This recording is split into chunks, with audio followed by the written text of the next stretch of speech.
Assalamualaikum warahmatullahi wabarakatuh. Bismillah, alhamdulillah, salatu wassalamu ala rasulillah wa ala alihi wa sahbihi wa mawala. Asyhadu an la ilaha illallah wa la syarika lahu wa asyhadu anna sayyidina Muhammadan abduhu wa rasuluhu nabiyyu ba'da. Qala ta'ala kitabul karim, bismillahirrahmanirrahim. Qul in kuntum tuhibbunallaha fattabi'uni yuhibbukumullahu wa yaghfir lakum dzunubakum wallahu ghafurur rahim. Sadaqallahul azim. Jemaah saudaraku yang dirahmati oleh Allah dimanapun kalian berada, bahwasanya Allah yang wujud dan lainnya tidak ada. Allah itu wujud dan tidak ada sesuatu yang bersamanya, dan Allah sekarang menurut apa yang terjadi. Inilah keadaan orang yang nyata-nyata dengan menduduki makom fana, yaitu dia tidak melihat kepada selain Allah. Wujud yang hakiki hanya bagi Allah, lainnya tidak wujud. Itulah keadaan orang yang nyata-nyata fana. Jangan melewati tujuan cita-citamu kepada selain Allah, karena zat yang karim, yang dermawan, yaitu hanya Allah, tak akan menyia-nyiakan harapan.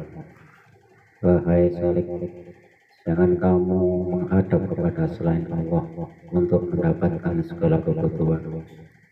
Bahkan mintalah suatu kebutuhanmu dari Allah Subhanahu wa ta'ala. Orang yang bercita-cita tinggi tak akan mampu melaporkan kebutuhannya kepada selain Al-Karim, dan tidak ada yang bersifat Al-Karim sejatinya kecuali Allah.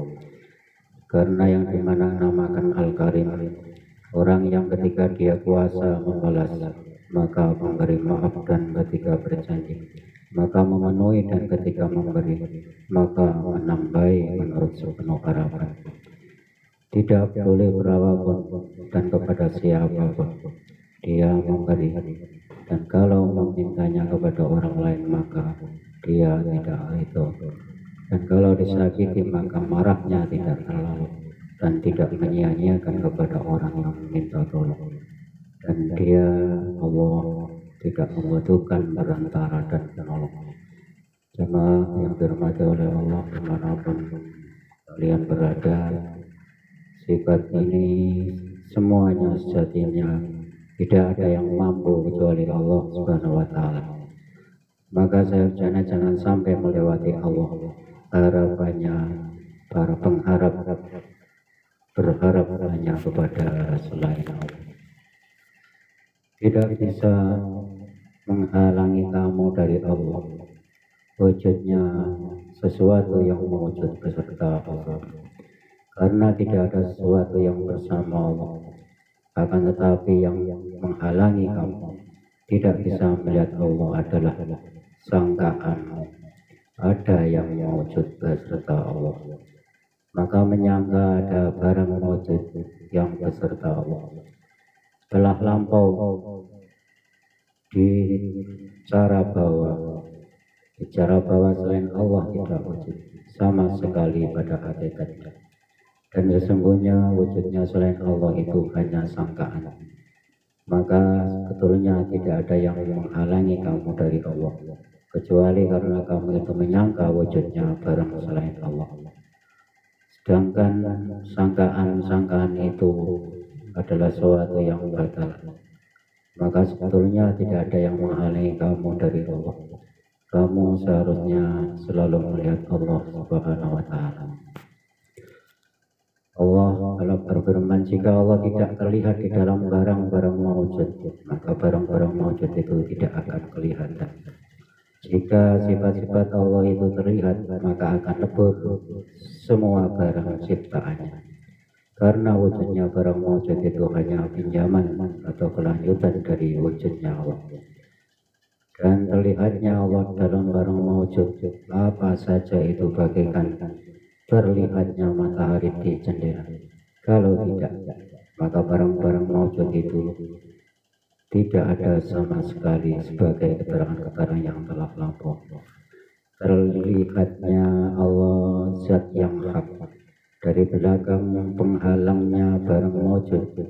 Terlihatnya Allah, inilah yang menetapkan terlihatnya alam semesta dan terjadinya penglihatan. Jika tidak ada penghalang, maka tidak akan terjadi penglihatan karena wujud keajaiban Allah yang hakiki. Seperti yang dikatakan, jika sifat-sifat Allah terlihat, maka tidak kelihatanlah semua barang ciptaannya. Bahkan di sana tidak ada penglihatan, pekerjaan, melihatkan barang yang dilihat sama sekali. Rahimahullah, dengan keterangan ini mudah-mudahan di saat kita melihat ciptaannya, mata hati kita, roh kita bisa melihat Sang Pencipta, yaitu Allah Subhanahu wa Ta'ala. Demikian, mudah-mudahan keterangan sedikit bisa bermanfaat bagi kita sekalian. Assalamualaikum warahmatullahi wabarakatuh.